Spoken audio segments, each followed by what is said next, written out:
네, 시청자 여러분 안녕하세요. 저는 카뷰레터입니다. 네, 제가 오래간만에 이제 밖에 나와서 촬영을 하게 되는데요. 아마 이번 촬영분이 2021년 제 마지막 촬영이 될 것 같습니다. 그 말인즉 여러분들은 제 이번 영상을 새해에 보시게 될 거라는 건데요. 그래서 인사드리자면은 새해 복 많이 받으십시오. 새해 복 많이 받으시고 2022년에는 부디 건강하시고 좋은 일만 가득하시길 바라겠습니다. 코로나 좀 제발 끝나서 이제 다 같이 좀 일상생활로 돌아가서 여유롭고 행복하게 다시 살았으면 좋겠어요. 예, 제가 이제 밖에 나왔다니까 눈치채신 분도 계실 것 같은데 오늘은 다시 한번 제가 이 아이를 데리고 왔습니다. 바로 제 펫바이크입니다. 작년에 이제 면허를 따면서 차만 타고 다녔거든요. 그래서 이 아이에게 조금 소홀해졌는데 그 사이에 이제 제가 그동안에 올렸던 펫바이크 영상들 댓글에 이 펫바이크 관련 그런 문의나 아니면 질문 사항들이 굉장히 많았어요. 그래서 제가 9월인가 한번 Q&A 영상 만들겠다고 올려드렸었죠. 여기 한번 보세요. 거기 영상에 보시면은 제가 질문이 어느 정도 쌓이면은 그때 영상을 제작할 계획이다 라고 말씀을 드렸는데 드디어 영상을 제작할 수 있을 만큼 많은 질문들이 들어왔습니다. 관심을 가져주시고 질문 달아주신 시청자 여러분께 감사의 말씀드리고요. 그러면은 거두절미하고 바로 시작을 해보도록 하죠. 계속 서서 하면 힘드니까 앉아서 진행하도록 하겠습니다. 양해 부탁드릴게요. 네, 제가 질문을 선정한 기준은요, 지난번 펫바이크 관련 질문 받겠습니다. 그 영상에서 말씀드렸다시피 펫바이크에 대한 좀 본질적인 궁금함 같은 거를 중점적으로 질문을 해주셨으면 해요. 아니면은 펫바이크에 대한 여러분의 생각을 공유해 주셔도 좋습니다. 그렇게 해서 여기에 이제 몇 가지 질문 사항들이 모였고요. 네, 제가 가장 많이 받던 질문 중에 하나가 펫바이크와 MTB의 차이점에 대해 묻는 분들이 꽤 있었는데요. 일단 그거에 대해서 답변을 해드리려면은 이 펫바이크에 대한 그런 기본 배경 지식을 알고 가셔야 조금 더 도움이 됩니다. 펫바이크의 탄생 배경은 극지대에서 탐험하기 위해서, 그리고 극한의 험로 주파를 위해서 최초로 만들어진 자전거라고 할 수 있습니다. 막 MTB 산업이 이제 발달하고 있을 때 MTB의 차대를 가지고 와서 자르고 용접하고 붙여서 차대를 늘린 다음에 거기다가 이 뚱뚱한 타이어를 집어넣은 것이 펫바이크의 시초라고 보고 있어요. 그거를 이제 설리라는 회사에서 펫바이크를 상업적으로 판매를 시작하면서 나름의 대중화가 됐는데요. 근래에 들어서는 이제 다 대량 생산 방식이죠. 그래서 근대 펫바이크들은 애초에 MTB의 설계를 기반으로 확장을 시켜서 재설계를 합니다.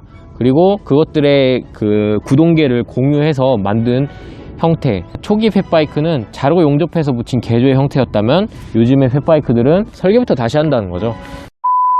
펫바이크는 MTB를 기반으로 탄생한 게 맞아요. 그렇지만 MTB에서 워낙 많은 부분들이 바뀌었기 때문에 당연히 주행 특성도 달라졌겠죠.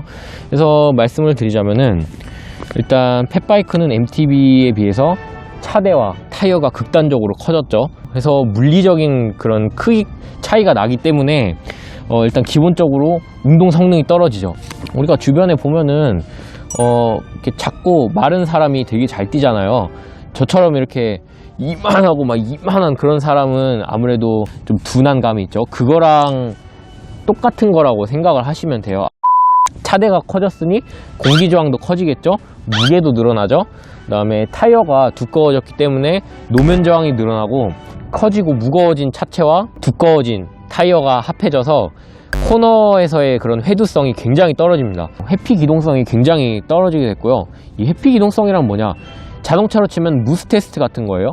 앞에 장애물이 나타나서 이렇게 피해가는, 이제 비슷한 개념으로 생각을 하시면 되는데, 이 아이는 이제 예를 들면 앞에서 장애물이 욱 하고 튀어나왔을 때 단순히 핸들을 틀어서 비켜가는 거는 아무래도 어렵다라는 얘기죠.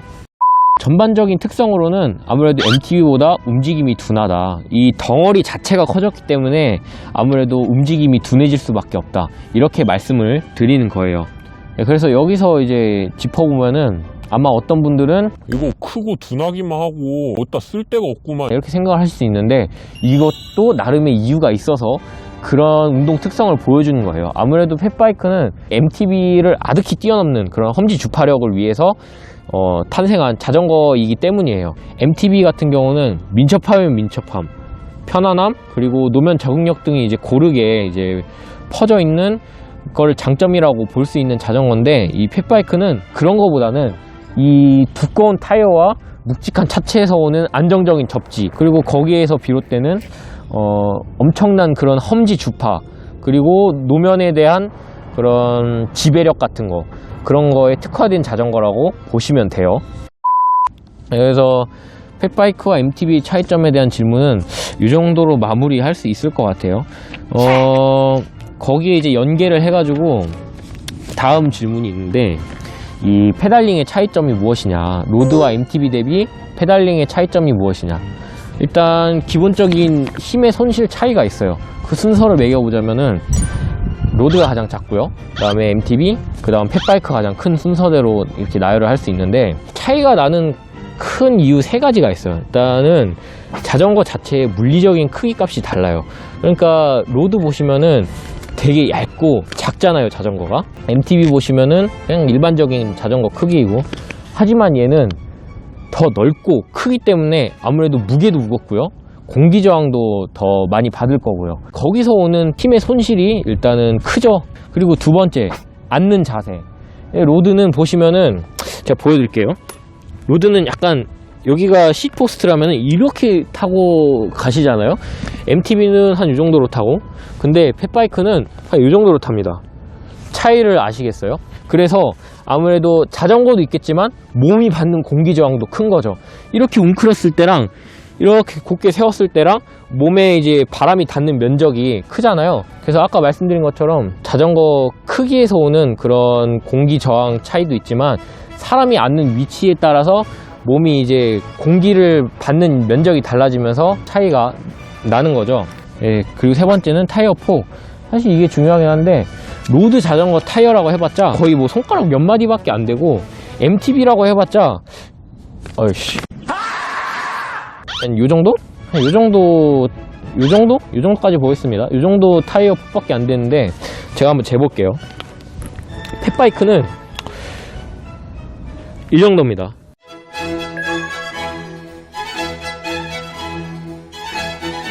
그렇다 보니까 이 노면 저항, 바퀴 자체의 무게에서 나오는 그런 차이 때문에 힘의 손실 차이가 생기는 겁니다.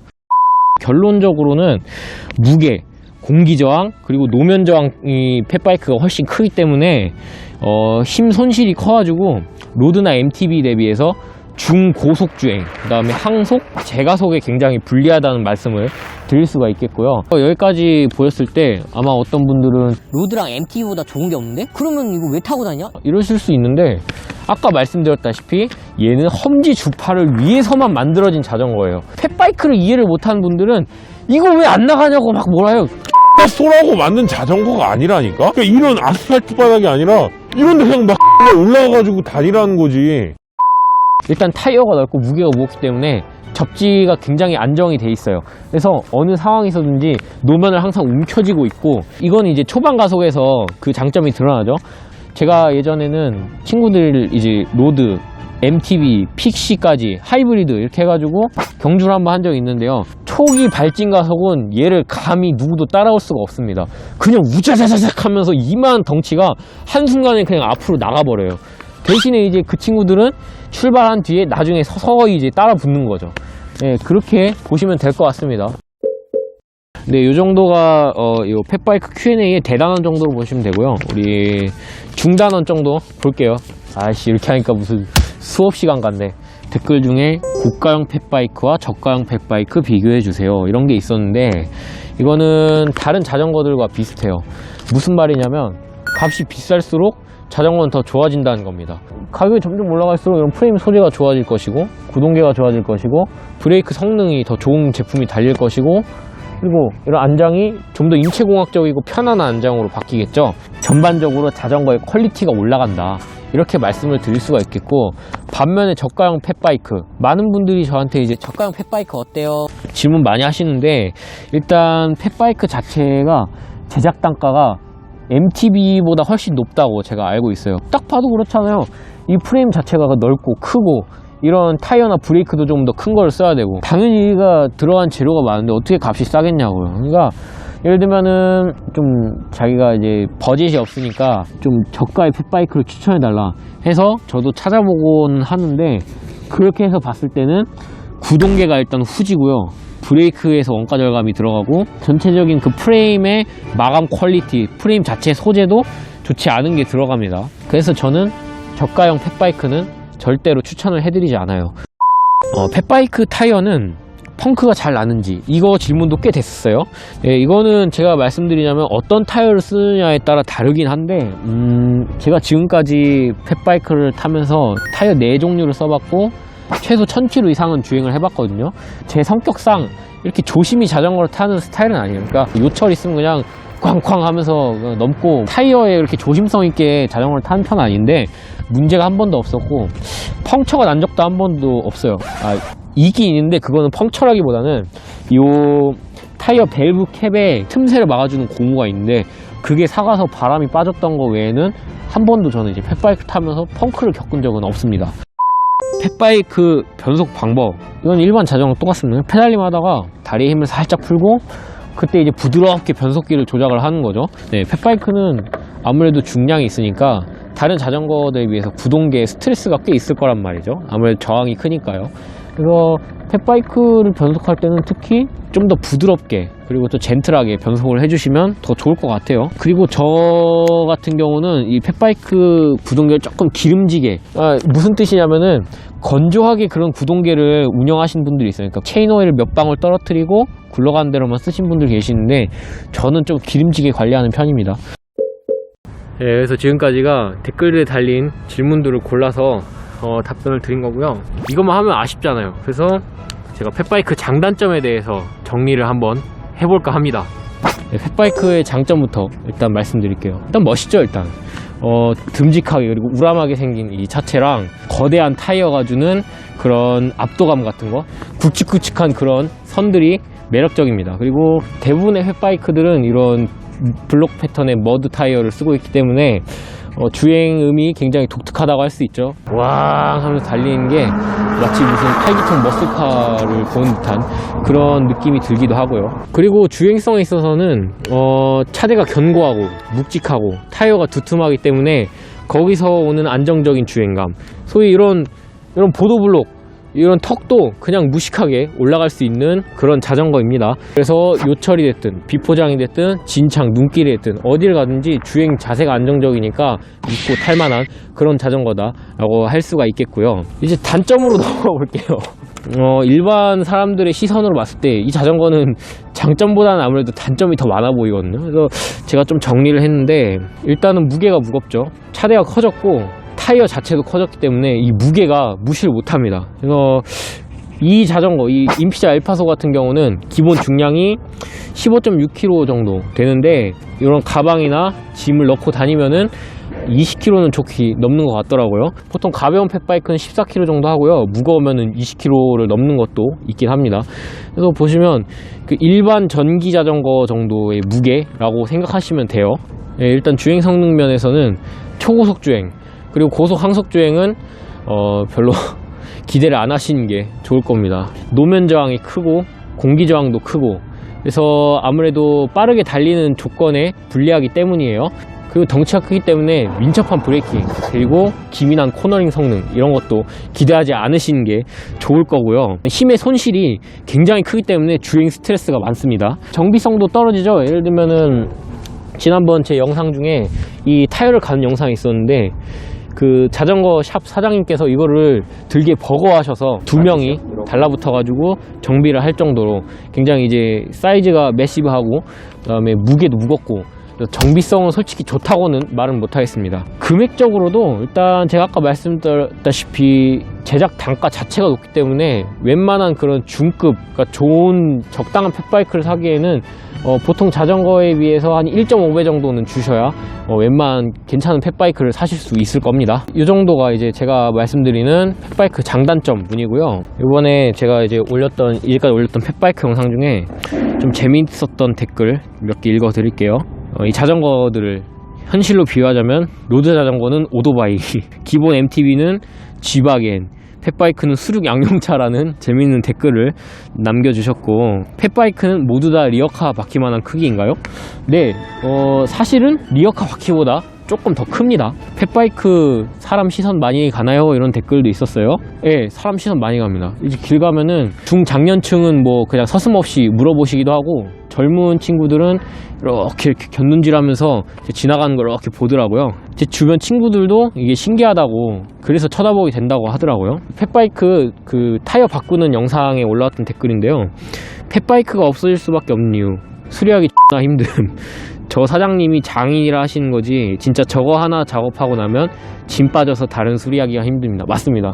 저도 이제 이거를 제가 직접 만지기도 하지만 사장님한테 특히나 갖다 드렸을 때 너무 힘들어 하셔가지고 되게 죄송하더라고요. 알턴 노바투스 24 유저입니다. 공단 자출용으로는 아주 좋습니다.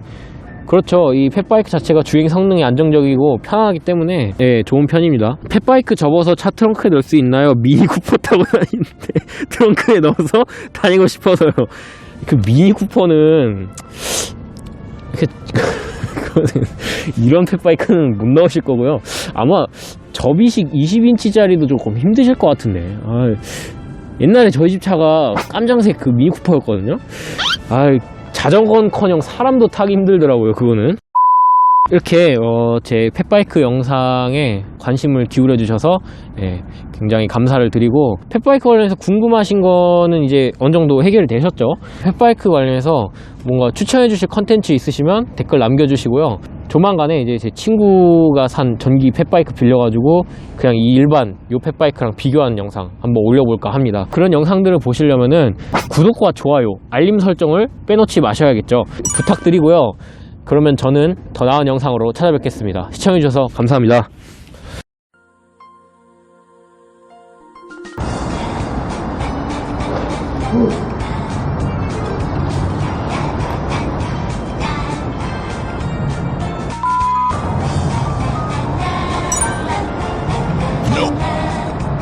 시청해주셔서 감사합니다. 아이고, 다리야.